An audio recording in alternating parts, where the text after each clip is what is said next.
Hello, everybody, and welcome to Media Cubs. Today we are joined by Jahmal Williams-Thomas, or preferably known as Jam, and he is going to be answering some questions about his life in reporting and journalism.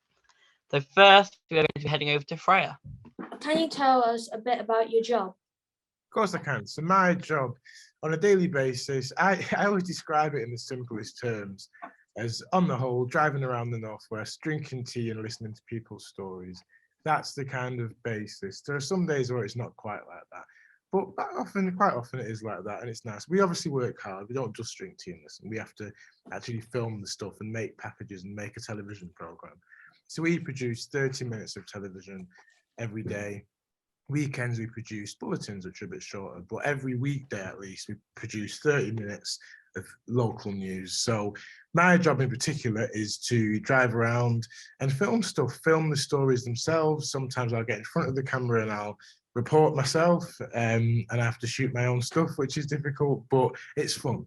And we meet lots of different people. So that's my job in a nutshell. And we've got other people as well back at base who make it all work, and the tech bods and the kind of dead clever people who know how to make things work. And if I ever go in and say this isn't working, they'll look at it and say okay, and they'll fix it, which is a very, very important part. Then we've got the people who decide what's going on in the programs as well, the producers and things like that. So there's a wide, there's different jobs across the sort of like newsroom.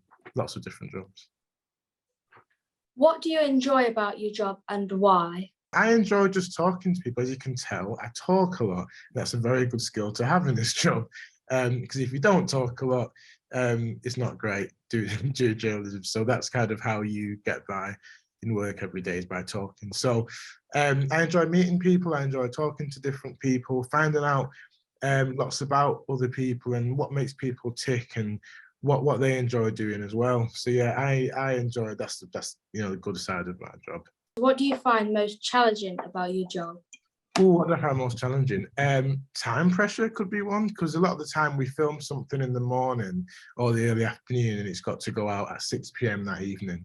And there's no, sometimes it's when it's an on the day story, it's you can't run it the next day because then it's old news. So you have to run it that day. So some days you're running around and you've got to find a cafe to sit in and edit, or you have to sit in your car sometimes and edit on the laptop, trying to find some internet connection to send it.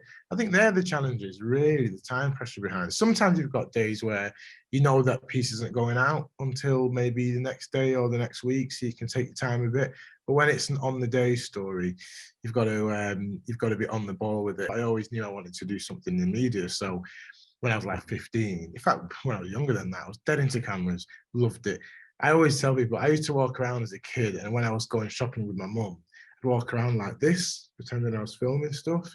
So that then translated into a career, which was nice. I could make some money off doing that all day. So yeah, I think I went through the whole, waitering and kind of like, odd jobs here and there. And then I went to the BBC when I was 17. And when I was at BBC, that's when it truly sort of kicked off. I worked on Shameless as well, a TV program that a lot of you in here probably won't even know, but it was a program based in Manchester, drama series. Worked on that, and then yeah, BBC, and then kind of went from there. Studied at Salford University, and then went to ITV the year after I graduated, and I've been there ever since. 9 years last month. What GCSEs would you advise? What A levels would you advise? And what degree would you advise getting? What subject would you advise getting a degree in? Definitely media. I would say probably more specifically GCSEs. I think obviously maths and English are your main things. I mean, I haven't used much maths since I was a camera operator, but it helps. English obviously is good for the journalism side of things. Drama. I mean, sometimes, as a reporter, hey, look at it. I imagine you've taken drama. That's good, because at the end of the day, when you are a reporter, you have to be expressive, don't you? You can't just be like, yeah, there's a cat up a tree there, and you have to be really expressive, and you almost put a voice on a bit. It is a bit of a performance in a way, meaning that you have to, really enunciate and point and all this kind of stuff. So drama's probably a good one. What else would I say in GCSE level? History. If you're a journalist, history would be quite helpful to kind of know what's going on in the world. And history is ever changing, so you know. I said in the main GCSEs probably. Maybe a language, in case you want to report abroad. Then on to A levels again. Just pick subjects to suit the path you want to go down. So in my A levels, I took photography, which was the kind of base to what I was doing anyway. English language, English. No, I didn't do lit. I did drama again for a bit. I did film studies as well. Because at that time I didn't know that I wanted to be a journalist. I just knew that I wanted to carry on working in the media. So, and at that time I was focused more on drama. So film studies was good because I kind of wanted to get into the film industry at that point. Haven't thus far, but you know, whatever. So yeah, I said FA levels, and then degree. Obviously, then you've got to narrow it down a bit more, haven't you? So I think by the time a lot of people, by the time they're at a unit, that the kind of crossroads before university, they probably know what they want to do. So yeah, you just pick something. I did journalism and broadcasting because at that point I became interested in journalism and thought, this sounds like something I want to do. What made you change from being a camera operator to an on-screen news reporter? I mean, it's quite a big change. I like that question. That's a great question. I just quite fancied it. I thought I'd been watching, you know, my colleagues do it for probably about 6 years at that point. I thought I like it. And I got asked, do I want to be on screen? I was like, oh yeah, let's give it a shot. So my first piece was about street art, and it was like a nice, easy piece to ease me in. And it was, you know, nothing too political or smart to get my head around. It was just like, you know, here's some really nice street art, talk about it. And that was great to start off with. So I think, yeah, I've been watching the other guys do it for years, and I thought, do you know what? I talk a lot. Like my dad's, you know, Irish descent. Like we just talk all the time. So I thought, well, why not use that skill on television? It's quite difficult because sometimes it's the case of if someone's translating it, you don't always get the full flavor because it's, you know, you don't get the same expression, you don't get the same, you know. But we actually interviewed a little boy as well. That was quite a sad one. He was talking about the situation back in Ukraine and how, you know, he basically described the scene.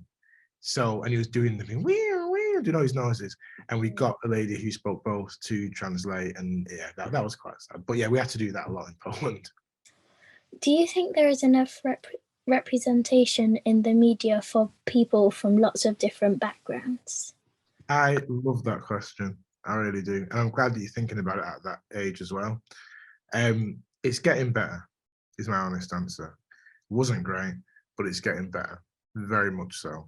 I think companies are starting to see it a lot more, brought to light by certain things that happened in the world over the last 2 years. And I think every company I know anyway, are taking steps to change that, and quite rapidly as well. So it's getting better. I think being totally honest, when I was first to camera up, when I was like 15, 16, I was the only, you know, camera up of colour, for want of a better term. You know, I looked around and it was just kind of white British people doing it, and mainly middle-aged for some reason. But then as time's gone on, that's changed. With the advent of YouTube as well, people are doing their own thing. Thank you very much for joining us. We've loved having you on. No And to problem. everyone at home, we'll see you next time.